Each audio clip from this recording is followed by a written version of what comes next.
sobrevivimos a la infidelidad, soportamos el dolor más profundo y pasamos años sanando para reconstruir un matrimonio basado en el perdón y el amor inquebrantable. Hola a todos. Hoy les traigo una historia intensa. Una historia de traición, dolor, y una reconciliación que parecía imposible. La he sacado de r/alpha talk, y es larga, pero créanme, cada palabra vale la pena. Si alguna vez se han sentido solos en medio de una tormenta emocional, si han sentido que su mundo se derrumba por una infidelidad, esta historia es para ustedes. Porque demuestra que, a veces, incluso después del mayor dolor, hay una posibilidad de reconstruir, de sanar, y de amar de una forma completamente nueva. Pero prepárense, porque este viaje no es fácil. Llevo más de un año leyendo historias en r/alpha talk. Curiosamente, fue mi esposa, Valeria, quien me sugirió que lo hiciera. Siempre le ha preocupado que yo nunca hablara en profundidad sobre cómo su afer me hirió y me cambió, con nadie más que con ella. Teme que guarde algún rencor reprimido. No es así. Es como tocar una estufa caliente, lo haces una vez y nunca más lo vuelves a hacer a propósito. Así soy yo con mis emociones. No es que carezca de ellas, simplemente elijo guardar algunas a buen recaudo dentro de mí. Hace poco, empecé a participar más activamente en r/alpha talk porque una historia en particular, por alguna razón, me tocó más que otras. Hablé con Valeria y le mostré algo que le escribí a esa persona.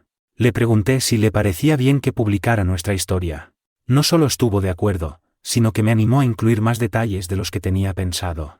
Su razonamiento fue que todos necesitaban el panorama completo para entender por qué ella luchó tanto por la reconciliación, por qué funcionó para nosotros, y por qué yo me resistí tanto y cómo veo nuestro amor y nuestro matrimonio de forma tan diferente ahora. Después de escribir el primer borrador, me sentí muy incómodo con la forma en que Valeria aparecía en esta historia, y por consiguiente, en nuestro matrimonio. Aunque ella no tenía ningún problema con la historia tal como estaba escrita, decidí añadir esto al principio. Valeria se ha convertido en una esposa, madre y mujer increíble. Tiene un título profesional en su campo y es muy respetada y admirada. Ella también sufrió mucho, es cierto que debido a sus propias acciones, y en no menor medida por mí durante la reconciliación. Verdaderamente ha sido forjada en fuego y ha salido convertida en acero. Su traición fue devastadora, pero creo que, en mi caso, fueron las circunstancias que rodearon el afer las que finalmente me permitieron perdonarla, no excusarla, perdonarla. Perdí una parte de lo bueno que había en mí al pasar por este dolor. En contraste, ella salió de esto siendo una mejor persona. A veces me molesta, pero luego veo lo positivo que ha aportado a mi vida durante los 23 años que han pasado desde entonces, y está bien. Estoy escribiendo esto en orden cronológico. Obviamente, no me enteré de algunos de los eventos hasta más tarde. Los detalles provienen de escritos que Valeria hizo con fines terapéuticos, algo que también incorporó a nuestro proceso de reconciliación. Todavía tenemos los cuadernos. Planeamos quemarlos en nuestro 50º aniversario de bodas. Antecedentes: nos casamos cuando ambos teníamos 20 años. Después de aproximadamente un año, decidí volver a la universidad a tiempo parcial para terminar mi carrera. Con el tiempo, tuvimos un hijo, Mateo, y sentí la presión de terminar mis estudios. Mateo acababa de cumplir 2 años cuando empecé mi último año de universidad. Solo me quedaban 2 semestres. En septiembre de 1993, mi horario era el siguiente: trabajo a tiempo parcial de 3 de la madrugada a 7 de la madrugada, reponedor en un supermercado. Trabajo a tiempo completo en el departamento de policía, en un puesto administrativo, de 8 de la mañana a 5 de la tarde. Clases los martes por la noche de 5:30 de la tarde a 10 de la noche. Clases los sábados de 8 de la mañana a 2 de la tarde. Valeria trabajaba como auxiliar de enfermería en un hospital local, de 8 de la mañana a 3 de la tarde. Mi madre, Sofía, cuidaba de Mateo. Tanto la universidad como nuestros trabajos, así como la casa de mis padres, estaban cerca, a no más de 10 minutos en coche uno del otro. Teníamos la mejor organización posible para lo que yo estaba tratando de lograr. El descubrimiento del afer, el fin de semana anterior al día de, lo llamaremos así, el día del descubrimiento, habíamos discutido constantemente. Era la primavera de 1994 y era mi semana de exámenes finales. Si terminaba mis trabajos y aprobaba mis exámenes para el domingo siguiente, estaríamos celebrando mi graduación con una licenciatura en ciencias, y finalmente, el fin de este horario de 8 meses. Yo estaba trabajando, pero Valeria estaba molesta porque no me tomaba tiempo libre de mis estudios para llevarla a ella y a Mateo a algún sitio. Llevaba tiempo quejándose de mi trabajo y de la universidad, y la situación había llegado a tal punto que habíamos dejado de tener relaciones íntimas 2 meses antes.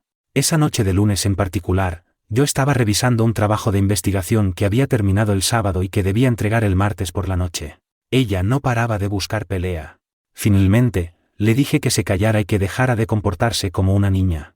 Me miró fijamente y me dijo con valentía: «Te odio y estoy enamorada de otra persona». Así, sin más. Me quedé atónito. Discutimos durante aproximadamente 1 hora hasta que confesó lo que había sucedido ese mismo día, durante el almuerzo en el trabajo. Al parecer, durante los últimos 2 meses, había iniciado un affair emocional con un conserje del hospital, un tal Javier. Básicamente, todo empezó con él haciéndole cumplidos y apareciendo siempre que ella se daba la vuelta. Esto pasó a comer juntos en la cafetería y luego a sesiones regulares de quejarse de mí con él.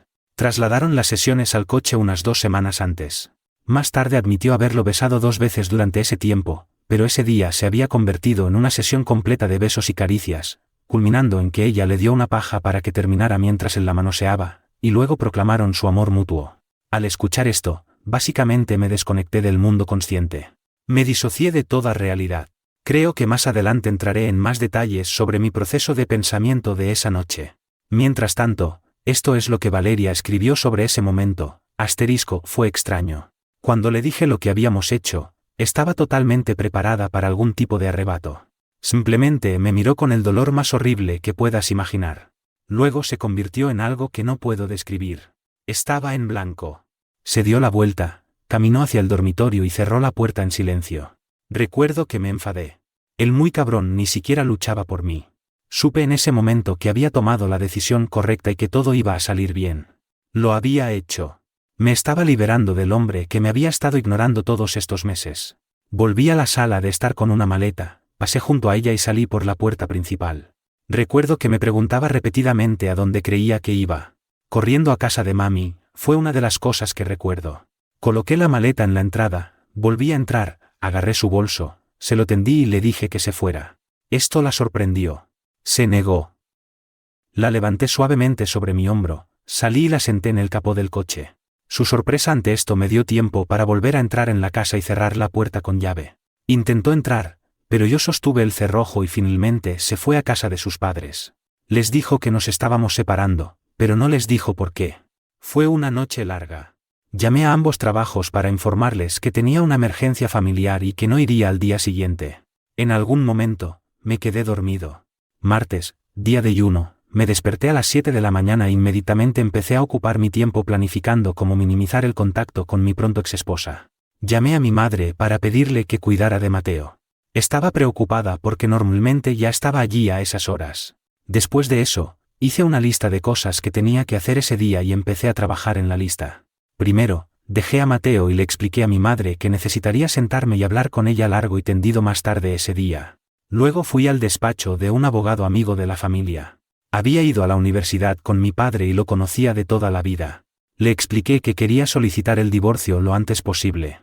Escuchó mi historia y me sugirió que lo pensara un poco, pero yo estaba decidido. Dijo que podría tener los papeles del divorcio listos para el final del día. Le dije que los recogería ese mismo día y los presentaría yo mismo en la secretaría del juzgado. Yo me encargaba de ese tipo de cosas en mi trabajo en el departamento de policía. Después, fui a comprar cerraduras nuevas para la casa y hice una parada en el banco. Vacié y cerré nuestras cuentas de ahorro y corriente. Puse la mitad del dinero en un sobre y me pasé por el trabajo de mi cuñada, Ana. Le di la mitad del dinero que pertenecía a Valeria. Le dije que le dijera a Valeria que no se pusiera en contacto conmigo en absoluto y que esa era su mitad del dinero del banco. También le dije que había cancelado nuestra única tarjeta de crédito. De vuelta en casa de mi madre, le conté todo, y ella y mi hermana menor, Lucía, idearon un plan para que Lucía se quedara en mi casa y cuidara de Mateo mientras yo trabajaba e iba a la universidad el resto de la semana. Volví a casa y cambié las cerraduras. Pasé el resto de la tarde limpiando y jugando con Mateo, y luego me fui a clase. Valeria también decidió no ir a trabajar ese día. Se puso en contacto con Javier y le contó lo sucedido. Él se mostró comprensivo y la invitó a su casa esa noche para que se alejara del estrés. Más adelante hablaré de esta casa. En resumen, ella fue y se acostó con él. Esto es lo que ella escribió sobre esa noche. Se quedó dormido después. Recuerdo que al principio estaba muy emocionada, pero durante y después, empecé a sentirme mal. Como estaba dormido, mi mente empezó a divagar. Pensé en Alejandro, en mí y en cómo me había hecho hacer esto, me había empujado a encontrar a otra persona. Me levanté y me fui. De camino a casa, empecé a recordar la primera vez que Alejandro y yo tuvimos relaciones. Fuimos el primero del otro.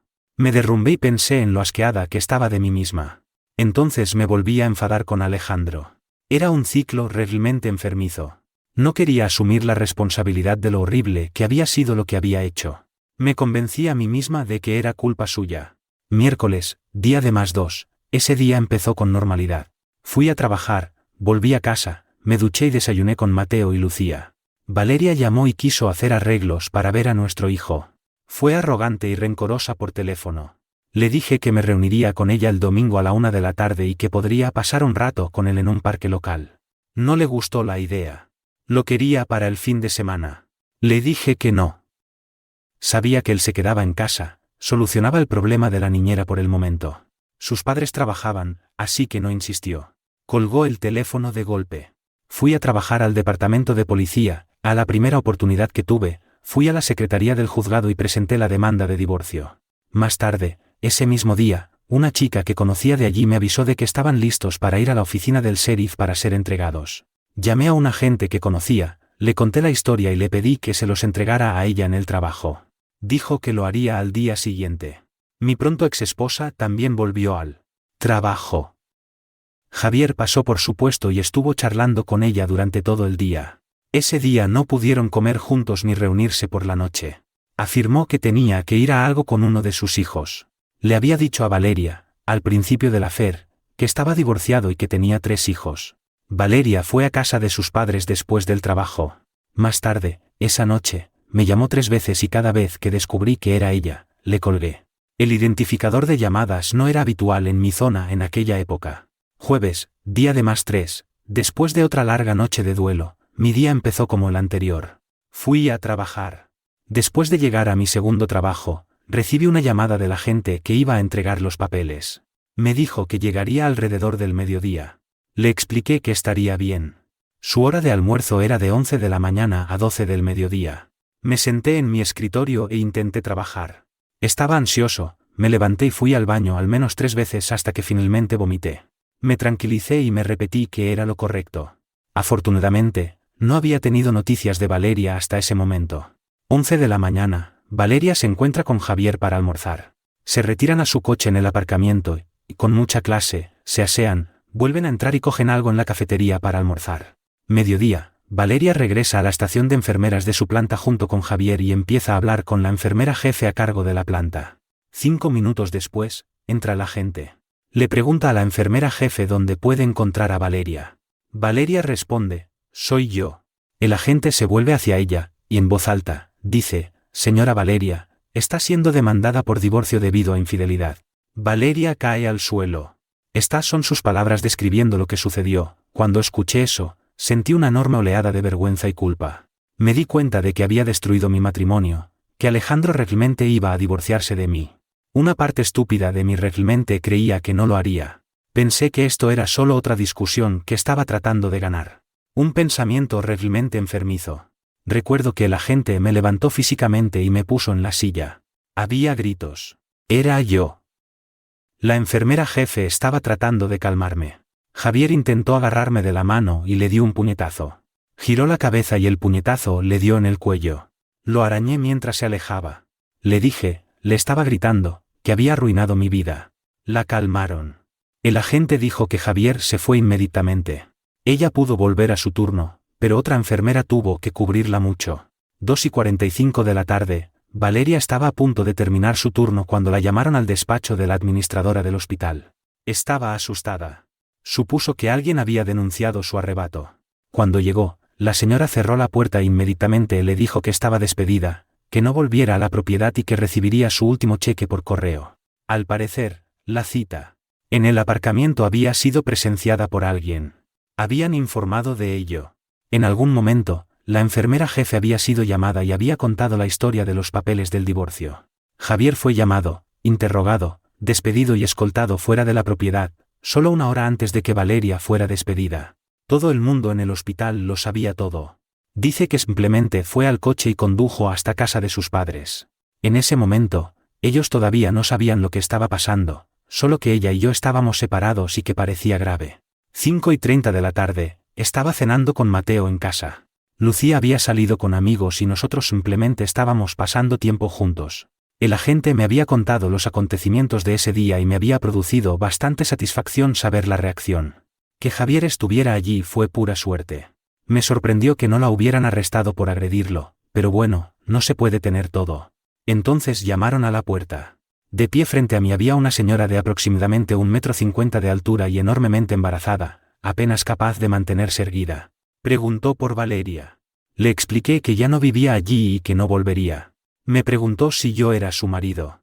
Le dije que pronto sería su exmarido, que había entregado los papeles del divorcio ese mismo día.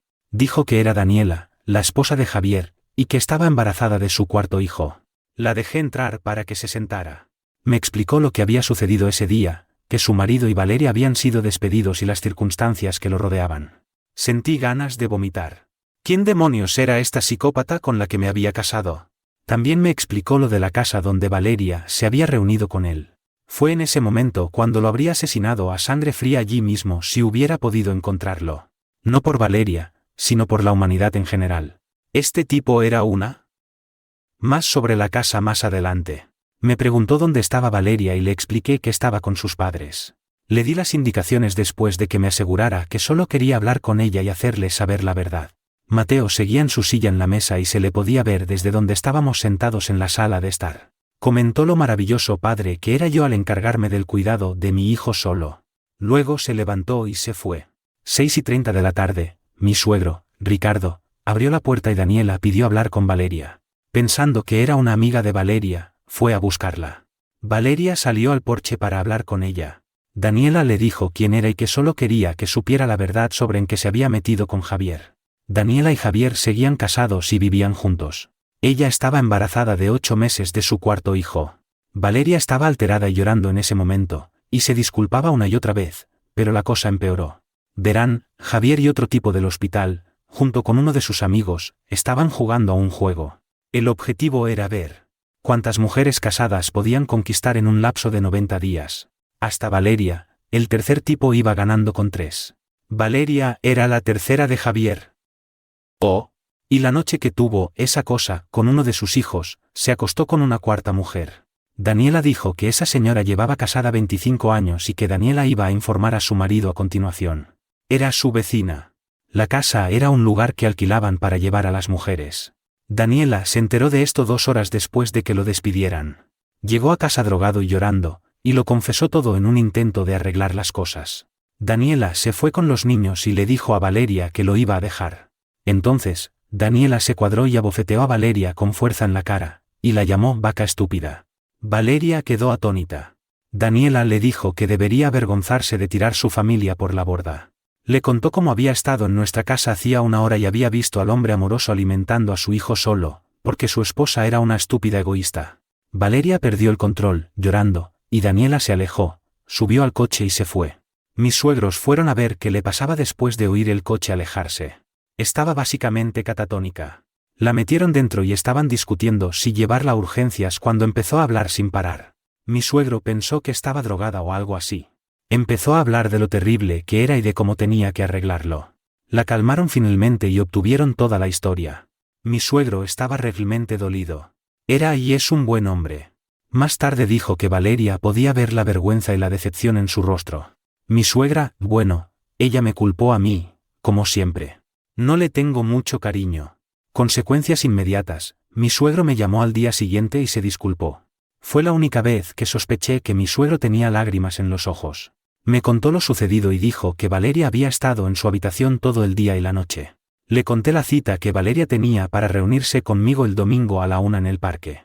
Dijo que estaba bien y colgó. Trabajé el viernes y fui a la universidad el sábado. Al final del día, descubrí que había aprobado y que recibiría mi título. Fue agridulce, pero lo había conseguido.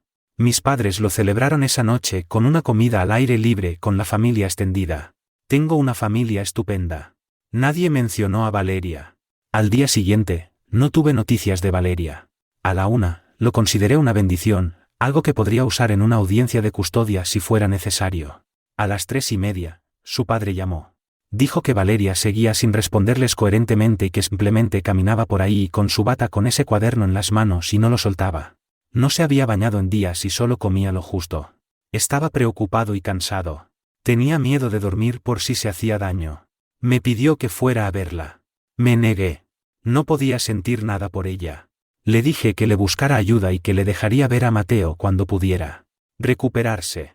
Realmente no sentía nada por ella. Esa primera noche, yo había pasado por mi propia prueba de fuego y había salido fortalecido, más sobre eso más adelante. No iba a preocuparme por esta persona nunca más. No tuve noticias de ella ni de su familia durante 2 semanas. Reconciliación, el comienzo habían pasado 2 semanas desde la última vez que hablé con mi suegro. Durante ese tiempo, había dejado mi trabajo a tiempo parcial y estaba buscando activamente un nuevo trabajo. Tenía planes de obtener un MBA, pero quería tomarme 1 año o 2 para establecerme en un nuevo trabajo. Mateo preguntaba por su madre. Solo podía consolarlo en ese momento. Cuanto más tiempo pasara sin que ella se acercara a verlo, mejor para mis posibilidades de conseguir un buen acuerdo de custodia. Estaba en el departamento de policía cuando ella llamó y pidió concertar una cita para reunirse y ver a nuestro hijo. Le pregunté si se había recuperado lo suficiente como para no asustarlo y me respondió que sí. Le dije que me reuniría con ella a las 9 de la mañana en el parque el sábado y que trajera a su padre. No quería reunirme con ella a solas. Mi madre fue conmigo.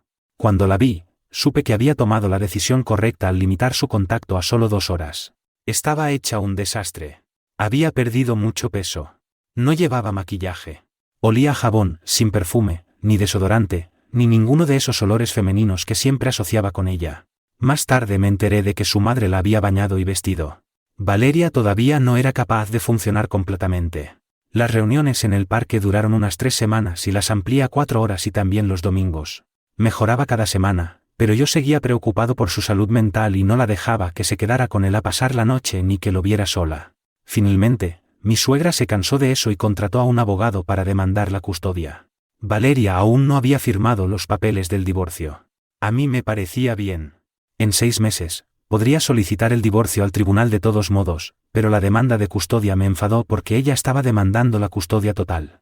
Ya le había dicho a su padre que estaba dispuesto a llegar eventualmente a una custodia compartida al 50%, pero su madre lo echó por tierra. Respondí con una solicitud de custodia total alegando defecto mental. Realmente, estaba listo para la pelea. Estaba enfadado y necesitaba una salida. Esta era. El día de la audiencia de custodia, mi abogado me dijo que el abogado de Valeria se le había acercado con una petición. Valeria quería hablar conmigo en privado. Le dije que no. Dijo que podría ser una oferta. Cedí, pero quería que fuera en el pasillo, fuera de la sala del tribunal, a la vista de ambos abogados, pero donde no pudieran oír lo que se decía. Estuvieron de acuerdo. Ella empezó con una charla trivial. Preguntó cómo estaba Mateo. Le dije que genial y que mejoraba cada día. Preguntó por mis estudios.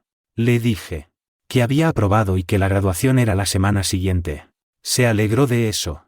Miró hacia abajo y preguntó si podía venir a verme recibir mi diploma. Le dije que mi graduación era para mi familia y amigos, y que ella no era ninguna de las 2 cosas, así que no. Realmente la herí con eso. Habíamos trabajado duro juntos durante la mayor parte de nuestro tiempo juntos para lograr eso, y que yo le dijera que no demostraba que no podía compartirlo conmigo. Me dijo, por favor, y le volví a decir que no. Le dije, es especial para mí. No te importó lo suficiente cuando dejaste que alguien te usara como basura. Realmente me estaba volviendo un imbécil, y quería herirla. Se le llenaron los ojos de lágrimas, se dio la vuelta y volvió con su abogado. La audiencia comenzó.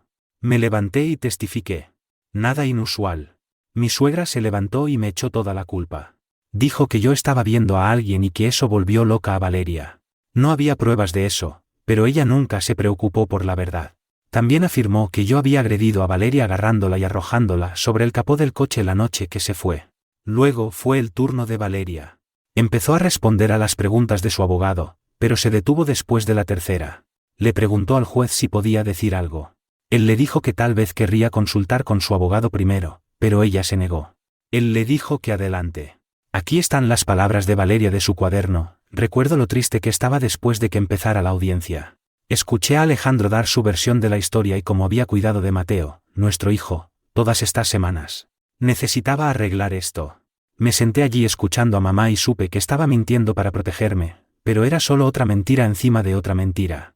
Ya tenía suficiente. Tenía que arreglar esto. Valeria declaró entonces que quería disculparse con mis padres, que estaban en la sala. También se disculpó con sus propios padres. Me miró y dijo que sabía que en ese momento la odiaba más que a nadie en el mundo. Dijo que todo lo que había sucedido era culpa suya y que, en ese momento, solo quería salvar cualquier cosa que pudiera de lo que habíamos tenido juntos, aunque solo fuera conseguir que la mirara sin sentir asco. Luego le dijo al juez que quería retirar su demanda y que se adheriría a cualquier acuerdo de custodia que yo considerara oportuno. Consulté con mi abogado y ofrecimos visitas supervisadas de 1 hora durante 6 semanas, con él quedándose con ella cada 2 fines de semana después de eso. Si no había problemas, lo dejaríamos así. Se levantó la sesión. Mirando hacia atrás, creo que fue entonces cuando vi un pequeño rayo de posibilidad de que pudiéramos ser más amables el uno con el otro. No reconciliarnos, pero al menos ser cordiales. El horario funcionó bien. Después de la 3ª semana, estábamos pasando ese tiempo de visita solo con ella, Mateo y yo. Normalmente se extendía a 3 o 4 horas. No era amistoso, pero realmente. Disfrutaba viendo a Mateo jugar con su madre. Les ayudaba a ambos. El único incidente negativo ocurrió durante la 5ª visita. Se acercó por detrás y me abrazó el brazo derecho mientras yo observaba a Mateo jugar. Me asusté. Le grité que no me volviera a tocar nunca más. Ella abrazó a nuestro hijo y se fue rápidamente. La semana siguiente, actuamos como si no hubiera pasado nada y ella mantuvo la distancia. Pasó otro mes y estábamos hablando más sobre temas cotidianos. Yo tenía un nuevo trabajo que pagaba más y ella había empezado la escuela de enfermería. Había empezado a decirme que Javier la llamaba y no la dejaba en paz. Afirmaba que quería ser honesta conmigo por si acaso me enteraba. Le había dicho que la dejara en paz, pero él seguía apareciendo en casa de sus padres. Ricardo amenazó con matarlo si no la dejaba en paz. Le dije que ya no me importaba con quién se acostaba. Dijo que no se acostaba con nadie y que nunca lo haría hasta que supiera que nunca podríamos recuperar a nuestra familia. Le dije que eso nunca iba a suceder. 6 meses después de nuestra separación, le mencioné el hecho de que tenía que firmar los papeles del divorcio. Dijo que no. Le recordé que no necesitaba que los firmara, pero que sería más fácil si lo hacía. Me preguntó si podía ir a la casa esa noche para que pudiéramos hablar y que, si yo seguía queriendo el divorcio, los firmaría esa misma noche. Acepté. Apareció con esos cuadernos, los pequeños cuadernos de composición negros que parecen un libro encuadernado. Me dijo que empezó a escribir el día después de recibir los papeles del divorcio. No sabe por qué, pero parecía ayudarla. Dijo que escribió todo lo que pudo recordar sobre lo que había sucedido, con el mayor detalle posible. Quería que lo leyera, pero me advirtió que me dolería mucho. Escribió sobre lo que dijo y hizo con Javier. Realmente no quería leerlo. Dijo que sabía que se estaba arriesgando, pero que tenía que hacer algo para que yo entendiera por qué estaba intentando salvar nuestro matrimonio. Así que lo leí. Tenía razón. Fue duro. La parte del sexo no estaba muy detallada, se describía en términos generales, pero lo que dijo sobre mí y nuestro matrimonio a él, maldita sea, eso dolió profundamente. El libro que leí esa noche también narraba su crisis mental. La escritura era confusa y desorganizada, pero cada día mejoraba. Finalmente empezó a analizar lo que hizo y dijo. Era su terapia. Un pasaje divertido fue cuando describió esta conclusión insana a la que llegó y estaba convencida de que arreglaría las cosas. Verán, recordaba que nunca había tenido un orgasmo con ese tipo. Nunca. Si no había llegado al clímax, eso significaba que no lo había disfrutado. Por lo tanto, no había hecho nada malo y yo tendría que aceptarla de nuevo. Creyó eso hasta que se lo explicó a su padre, para su incomodidad, y él le dijo que no funcionaba así. Leer el libro no me hizo cambiar de opinión, pero me asustó. Seguía preocupado por su estado mental hasta que leí que y como escribió durante esas 2 semanas. No me di cuenta de lo frágil que se había vuelto su mente. Accedí a darle más tiempo. Esto le dio el valor para empezar a presionarme para que le escribiera. Sentarme, escribir una carta o algo sobre lo que había sucedido. Así, ella tendría una mejor idea de cómo ayudarme. Lo pensé y supe que todavía estaba bastante mal, y que tal vez, como mínimo, me ayudaría a seguir adelante y a tener algún tipo de relación sana en el futuro. Su terapia de escritura, como yo la llamaba, evolucionó hasta convertirse en esto. Nos reuníamos 2 noches a la semana. Nuestra primera tarea sería escribir donde veíamos el estado de nuestro matrimonio antes del día de la reunión, intercambiaríamos cartas y tomaríamos notas. Luego pondríamos nuestras preguntas por escrito y se las haríamos a la otra persona. Hablaríamos hasta que cada pregunta fuera respondida completamente y pasaríamos a la siguiente. Si no terminábamos, entonces extenderíamos esas preguntas a la siguiente reunión. Las reglas eran simples: responder honestamente, no gritar y no negarse a responder a ninguna pregunta. Empezamos con un análisis de nuestro matrimonio anterior al día de y repasamos cada día subsiguiente hasta el domingo en que hablé con su padre después de que ella recibiera los papeles del divorcio. Después de eso, reevaluaríamos y seguiríamos a partir de ahí. Diré que fui un completo imbécil con esto. Respondí a las preguntas con sinceridad, excepto a una, más sobre eso más adelante, pero lo usé para humillarla. La hice repetir una y otra vez las cosas malas que le dijo a él sobre mí. La hice dar detalles espeluznantes sobre el contacto sexual. A veces se resistía, pero siempre lo hacía. Aunque era realmente vainilla comparado con lo que ella y yo hacíamos cuando estábamos juntos, dolió. Honestamente, pensé que podría manejarlo porque realmente no estaba interesado en volver, pero fue realmente malo escucharlo. Es difícil creer lo cruel que me había vuelto, pero de nuevo, en mi mente, estaba justificado en ese momento. Después de aproximadamente un mes de esto, tuve que admitir que me ayudó un poco. Ella propuso volver a vivir juntos y probar el siguiente paso. Dije que no.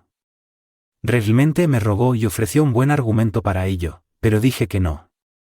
Le dije que, incluso si quisiera reconciliarme, no había forma de que pudiera volver a tener intimidad con ella. Ella estuvo de acuerdo con eso y dijo que yo podía tener relaciones fuera del matrimonio mientras ella se mantenía fiel. Eso no va conmigo, así que no. Después de otro mes, cedí, pero establecí algunas reglas. Las reglas eran innegociables y estaban grabadas en piedra. Tenía que dormir en la habitación de invitados.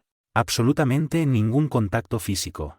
Ella mantenía su dinero en su cuenta corriente, pero yo me encargaba de sus asuntos bancarios y le daba cheques para pagar sus facturas, incluyendo el alquiler de la habitación, los gastos y el dinero para gastar. Esto se debía al hecho de que le había dado a Javier $300 de nuestros ahorros una semana antes del día de además. Pensé que diría que no y no se mudaría.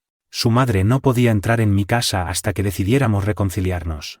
Todavía estaba enfadado con ella, todavía lo estoy un poco. Todos los acuerdos de custodia anteriores se activarían automáticamente si no nos reconciliábamos. Si encontraba a otra persona, ella tenía una semana para mudarse. Ella aceptó y se mudó. Fue más duro de lo que pensaba. Ya no tenía ese periodo de enfriamiento entre las veces que la veía. Estaba allí todo el tiempo. Empezaba pequeñas peleas todo el tiempo, le decía cosas hirientes. Quería que se fuera casi inmediatamente después de que volviera a mudarse. Tenía que hacer algo, así que implementamos la noche de pelea de los jueves. Esto surgió de las reuniones que teníamos en las que escribíamos. Todos los jueves por la noche, después de que Mateo se durmiera, nos sentábamos en la sala de estar y discutíamos los temas con los que estábamos teniendo problemas o cualquier discusión que siguiera en curso. Esos tenían que resolverse el jueves por la noche antes de acostarse y no podían continuar. De hecho, todavía tenemos una versión de esto hoy en día. Evolucionó hasta convertirse simplemente en preguntar durante la cena si teníamos algo de qué hablar esa noche. Los niños nunca supieron de dónde venía ni qué era realmente.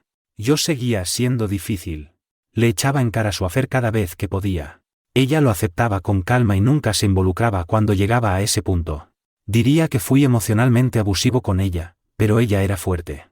Sabía que estábamos destinados a estar juntos y como ella destruyó nuestras vidas, tenía que reconstruirla por su cuenta hasta que yo viera lo que ella veía y me uniera a ella. Y estaba comprometida a darme el tiempo que necesitaba. 6 meses después de que se mudara, tuve mi propio avance. Después de un día particularmente duro, con un detonante tras otro, me había encerrado en el dormitorio. Simplemente no podía más. Valeria se acercó a la puerta, llamó y dijo en voz baja: «Necesitas hablar. Estaré aquí cuando creas que puedes». Y la oí deslizarse por la puerta, sentarse en el suelo y apoyar la espalda contra la puerta. Durante 1 hora se sentó allí. Era casi medianoche cuando abrí la puerta. Me preguntó si podía entrar y le dije que no, y le dije: «Vamos a tu habitación». Fuimos a su habitación y ella se sentó en la cama y yo me senté en una silla, y finalmente le conté lo que había sucedido después de que la echara la noche que me enteré del affair. Flashback a la noche del descubrimiento del affair, adaptado a la perspectiva cultural después de que ella se marchara. Pasé mucho tiempo en la habitación de Mateo, simplemente observándolo dormir. Fui a mi escritorio, saqué la chequera y mi libro de cuentas, y los puse, junto con una copia de la póliza de seguro de vida, a la vista en la mesa de la cocina. Me duché. Luego fui al dormitorio, Bajé mi escopeta del estante del armario y la puse sobre la cama. Me vestí con unos vaqueros y una camisa de botones, me metí la camisa por dentro, me peiné, me senté en la cama y me metí el cañón en la boca. Saboreé el aceite del cañón. Recuerdo estar obsesionado con ese sabor. Sabía exactamente igual que olía. No tengo ni idea de cuánto tiempo estuve allí sentado.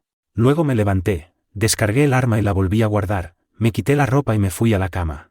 Desafortunadamente, creo que este tipo de cosas entran en la mente de muchos cónyuges traicionados. Le expliqué que eso era lo único que había ocultado durante nuestra recuperación.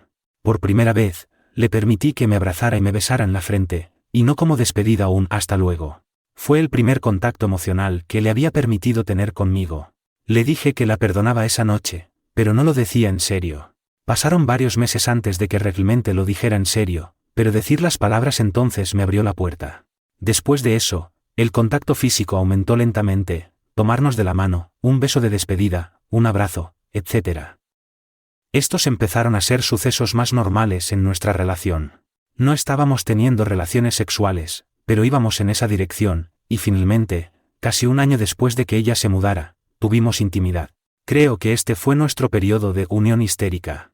Ella seguía escribiendo en su diario, y según ella, tuvimos relaciones sexuales 32 veces en 28 días. Años después, estábamos hablando y me dijo que, hasta la noche en que tuvimos relaciones sexuales, se despertaba cada mañana pensando que ese sería nuestro último día juntos. Se repetía a sí misma, solo un día más. Me conocía lo suficientemente bien como para saber que el sexo significaba que me estaba volviendo a vincular. Hoy tenemos un buen matrimonio. Ambos somos exitosos en nuestras carreras. Tenemos 3 hijos mayores. No saben nada de esto, que nosotros sepamos. No tenemos planes de contárselo, pero tampoco tenemos planes de mentir si preguntan. Ambos hemos cambiado mucho. Valeria es mucho más fuerte y sabia. Considera esto como un mal innecesario que ella causó, pero que superó con éxito. A veces pienso que todavía se castiga por ello. Por mi parte, no surgen las discusiones ni en las peleas en absoluto. No ha surgido en más de 20 años. Ella es muy perceptiva, y la mayoría de las veces, reconoce cuando experimento un detonante. Y sí, todavía ocurren. Tal vez 1 o 2 veces al año. Son rápidos y cortos, pero duelen. Normalmente, me agarra la mano y la sostiene. A veces me abraza y me dice, te quiero, o simplemente, gracias. Perdí parte de lo bueno que había en mí. Me guardo muchos de mis sentimientos y los manejo yo solo. Aunque intento apoyar su necesidad emocional, ella sabe que ya no seré su tampón emocional. Es su trabajo hacerme saber cuál es el problema y proponer un plan para solucionarlo, en el que yo ayudaré a implementarlo. La amo. Tuve que aprender a amarla de nuevo. Es diferente, más realista, pero intenso, no obstante. Como dije antes, siento que tuve que perder una parte de lo bueno que había en mí para que ella pudiera convertirse en una mejor persona, y en este momento de mi vida, estoy bien con eso. Espero que esto ayude a alguien. Cada situación es diferente, pero esto funcionó para nosotros y estoy agradecido por ello. No estoy predicando la reconciliación. Estoy predicando el autocuidado. Ocúpense de ustedes mismos. Arreglen lo que tienen control, no lo que no tienen. Hagan lo que les beneficie en su situación. Sean egoístas hasta cierto punto. Luego, vean si pueden volver a ser nosotros en un matrimonio o relación más adelante. Busquen en Google la oración de la serenidad. En mi opinión, nunca se han escrito palabras más verdaderas. Y recuerden que en r/alpha talk, y en muchos lugares, se habla de infidelidad, están leyendo sobre los peores días de nuestras vidas y matrimonios. Hay muchos recuerdos más felices que hemos creado que superan con creces esta tragedia. Les deseo a todos lo mejor en este viaje. Si se gana al otro lado del dolor, si se esfuerzan por ustedes mismos. Es difícil creer que haya pasado tanto tiempo desde que publiqué esto.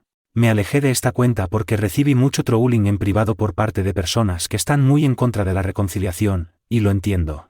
Muchos de los que se pusieron en contacto conmigo para pedir ayuda después de que publiqué esto fueron informados rápidamente. No recomiendo la reconciliación. Es duro, es difícil, es doloroso, pero si pueden hacerlo en las condiciones adecuadas, tiene sus propias recompensas. Solo quería que todos supieran que seguimos casados. Ahora tenemos nietos y, si lo saben, es un tipo de amor completamente diferente. Valeria está semi-retirada y ahora trabaja por horas, es decir, cuando es necesario, cuando ella quiere. Yo sigo trabajando a tiempo completo, pero encontramos mucho tiempo para viajar. No recuerdo la última vez que tuve un detonante, tal vez hace unos 3 años, y solo porque nuestro hijo mayor se enteró del affair de Valeria a través de un familiar vengativo que vive una vida muy solitaria. Valeria lo manejó con tanta gracia y humildad que creo que me afectó de una manera que finalmente me he recuperado por completo.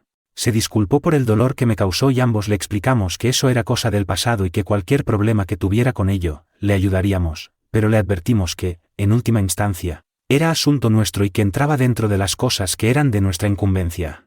No parece haber tenido ningún efecto en su relación, aunque ella estaba extremadamente avergonzada. Eso es todo. Les deseamos a todos los que están pasando por este dolor lo mejor. Actualización a nuestra historia de reconciliación. Espero haberlo hecho bien. Noticias tristes para mí y mi familia. Hace 3 semanas, mi antigua esposa, infiel, Valeria, falleció. Luchó contra el cáncer de colon durante 6 meses y falleció con todos nosotros a su lado en la casa que construimos hace 4 años para pasar nuestra jubilación. Solo llevaba 18 meses jubilada cuando se lo diagnosticaron. No tengo la capacidad de explicar la pérdida. Está más allá de cualquier cosa que haya experimentado, incluso ese dolor que todos experimentamos en esta comunidad como seres queridos traicionados. Pasó los años que nos quedaban después de nuestra reconciliación compensando el dolor que causó, y lo logró de una manera espectacular. La echo de menos. Nuestros hijos la echan de menos. Pero estoy aquí por una razón.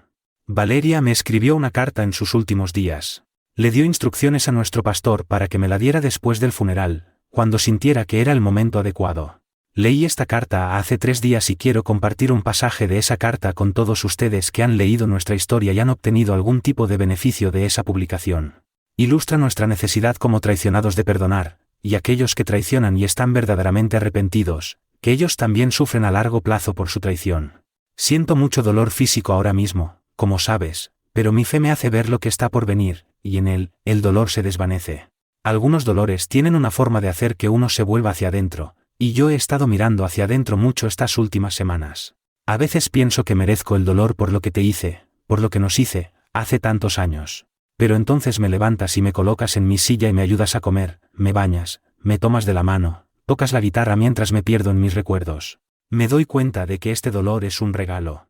Me está permitiendo experimentar la esencia del amor en su forma más pura, tu verdadero perdón por lo que hice, porque solo el verdadero amor y el perdón se reflejan en tus acciones mientras me cuidas. Te quiero muchísimo. Había mucho más, pero quería compartir esto con esta comunidad y agradecerles por estar en nuestras vidas, aunque sea tangencialmente. Y yo también te quiero, Valeria.